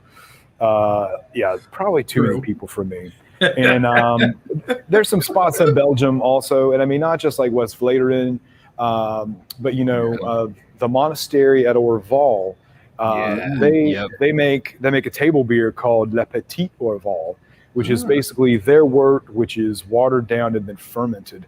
And it's the monk beer, the table beer, and I've absolutely always wanted to try that. So I think those would be some things on the bucket list. I think most of the stuff I've wanted to do in the United States, I feel like I've been able to knock out. But getting to Europe whenever Europe is open back up is definitely on the list. Amazing. I'll be right there with you, and take you anywhere in London. Seriously, and polls and. Yeah, let us know when you're going. Don't go without Brandon, because if you bring Brandon along, you'll get like the real tasting notes on that Petit Orval. And I think, Harrison, that question actually came to us from Jordan, the pint glass video guy. Nice. So, Jordan, well done today. Right. Which I'm way impressed. If I had to come up with 4 pint glass videos, I don't know. It's the Swiss Army knife of a man. Right. And here's a question that I'm really glad this came up. This comes from Matthew. He's a beer den mastery out in Hickory, North Carolina. Everybody should have to answer this question, Brandon. Right. So what do you think the next big wave in craft beer is going to be? That's a big one. And I say this, and I mean, just to kind of build a little context around this, I've been in this business for quite some time. And things like hazy IPA, things like hard seltzer, things like 22-ounce bottles going the way of the dodos, 16-ounce pint cans being the new favored method of serving things. I would not have predicted any of those things to happen, not in a million years. Seeing West Coast IPA go down for this like hazy, sometimes sweet version of an IPA that is even more expensive because the brewers, I mean, as you dry hopping is the most inefficient way to get utilization from hops, for sure. So you have to use more to get the flavors and aromas. I mean, it's wild. I couldn't have called any of that stuff to happen, to be honest with you. So as far as that, I can't tell you prediction-wise what I think will be the next thing. I can tell you what I would like to see personally. West Coast IPA, I would love to see make a comeback. It doesn't have to be as dominant as it was, but man, we produce one. It'll be heading your way soon. We did I think a 15-barrel batch, and I think we're going to do a 90 of Forsworn, which is like a 7.5% alcohol, dry hopped, clear IPA that we've made. Loved that beer, and all the brewers here were really into it. And also lager stuff, crisp, clean, like drinkable lagers. It's weird, I've gotten into organizing my fridge at home into like rows of cans, right? So I'll get a 4-pack, and rather than having like 5 or 6 like partial 4-packs hanging out all over the fridge, which takes up a lot of room, I have like single rows. And the rows of like Pilsners and lager type things, those always deplete first. We just did a run of Bucket of Flowers, which is our little Belgian wit beer, spiced with orange peel and rosebuds. And man, I'm drinking the hell out of it. And those are like the styles of beer that I'm still really, really into. A lot of classic stuff. And this might just be nostalgia for me. And I know I'm prattling on too much, but things like very classic British styles of beer, like Sam Smith, things like that. Those really got me into drinking beer. Like cans, bottles of like Sierra Nevada Pale Ale really got me into drinking beer. Pilsner Urquell got me into drinking beer. So I have very fond memories of those, and I still like drinking them. And, damn, if it's been a while since I've like sat down with like a 6-pack of one of those beers and I can sit down and drink like 3 to 4 of them, I mean, that's where I want to live. If I'm halfway into my first beer and I'm thinking about the second one, I'm in a very, very good place. I hope that answers the question. Yeah, I think it did. Oh yeah. That and more so. I don't think there's a right answer to that. If there was, you would be in charge of some economic portfolio somewhere. Oh yeah. Oh man, I wouldn't be. I mean, I don't want to say I wouldn't be working here because I love my job. But yeah, I mean, if I could predict what the next new trend would be, I'd be making a lot more. I mean, I'd be somewhere else. But it's not a bad question, and it's not a bad question at all. And I like that, because for, as far as forecasting goes, for somebody who's studied beer for so long and studied the history of beer and seen trends and what's happened over the centuries, it would make sense that that person could reasonably predict what the next big step was. So I don't think it's a bad question at all. I think it's a great question. I just don't know. I don't know what the next thing's going to be. I can tell you what I want it to be, but I don't know what the next thing is going to be. That I couldn't even have predicted who was going to win the Lowe's Foods beer hunting trivia. But for those of you that did play along and did win, check your email. Everybody that placed in first place, congratulations, all the way through fifth place. There was even a tie for fifth place. So I think we've got 2 winners there, actually. So check your email. You should have an email from Lowe's Foods letting you know how to claim your prize. And hopefully we'll see you for the next one. But serious congratulations to everybody that won and that played along, because that's really the win. You got to drink beer and play trivia without hopefully leaving your couch. We drank some amazing beers from Edmund's Oast, and we learned about where Edmund's Oast got its name, starting with something cold. Then we had cereal for dinner, which was a particular favorite, Bound by Time, Breath of Nebula, and finishing with the sour apricot peach. Mm-hmm. And if you love these beers and you want to share them with people that weren't able to show up, there's still a few of these boxes left at your local Lowe's Foods beer den. You can get individual cans there sometimes, especially if you're friends with Jordan. If you want to maybe just grab a 4-pack of cereal for dinner. Thank you, Edmund's Oast, for helping us put this event together. And a huge thank you to Lowe's Foods for giving me this box of beer with trail mix and food in it. This is exceptional. Next time, maybe double up on the trail mix for Harrison. But this has been an outstanding Saturday night. I couldn't be more thankful for everyone that participated. Yes, and thank you, Brandon, for guiding us through it. I mean, this was so much fun to hear everything you had to say about these beers, the brewery, beer in general, and more. I had a blast. I really do feel like I am a smarter beer consumer now and a beer fan, and that's more than I could ask for just a Saturday night hanging out at home with my buddy John and all you guys out there. And joining us as well. As a reminder, the next virtual beer hunting will be on Saturday, June 19th. We're heading over to Westbrook Brewing Company, and boxes go on sale June 5th. And we'd love to hear from you guys. If you liked this event, want to have ideas to improve, the QR code on your screen right now will take you to a survey. You can pull out your experience in just a few minutes. We really would appreciate and value your feedback so we can keep doing this, keep improving, keep having more fun with y'all, and make sure you keep coming back and enjoying all these other great virtual beer huntings we have lined up. But thanks, everybody. I mean, I had a blast. There's a little bit of beer left in my glass, so I'm going to probably continue to enjoy this. My tasting might just be beginning. Certainly my Saturday night, but this was awesome, guys. Cheers to y'all out there. And thanks for showing up, everyone. Brandon, thanks for all the stories and the insights. That was incredible. Thank you for having me.